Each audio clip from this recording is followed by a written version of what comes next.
Ministers waging a bitter battle over royal diaries and letters may be trying to cover up an affair of Prince Philip's, a historian claims.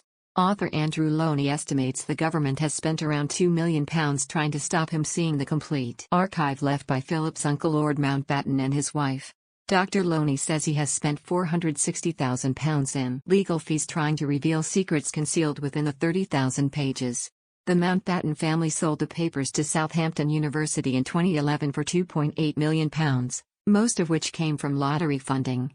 Dr. Lownie, 60, used Freedom of Information laws to try to get access to them for a book on the Mountbattens, backed by the Information Commissioner. The Cabinet Office and Southampton University appealed, and he estimates the bill to try to stop him has now reached more than 4 times the money he has spent. Dr. Lownie is furious that during his 3-year legal battle, more than 99% of the papers were dumped on the internet without warning.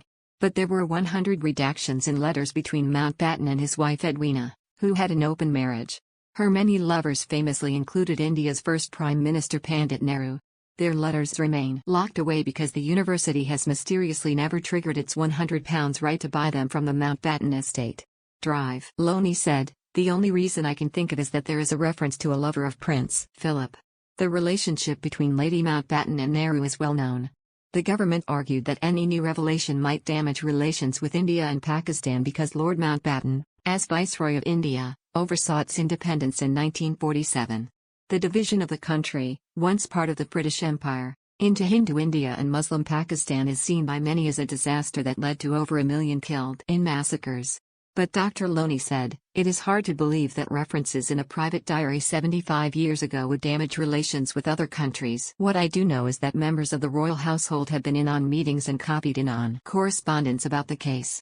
He has been backed by MPs and ex-Labour Foreign Secretary Lord Owen, who has written to demand Dr. Lownie is repaid his costs. But the Cabinet Office replied, "As a former Foreign Secretary, you will appreciate that some matters of international relations can remain sensitive for very long periods." Maurice Frankel of the Campaign for Freedom of Information said, "Andrew Lownie's costs are unbelievable while the public is paying the bills for the university and the Cabinet Office." Mountbatten was killed by an IRA bomb aged 79 in 1979. Prince Philip died in April last year aged 99. The Cabinet Office said its costs will be published in due course, adding, "The small amount of information not released includes personal data relating to living individuals." Southampton University said, "We have always aimed to make public as much of the archive as possible, and we are very happy with the tribunal's decision, which substantially found that the university made the right decisions in balancing its legal obligations."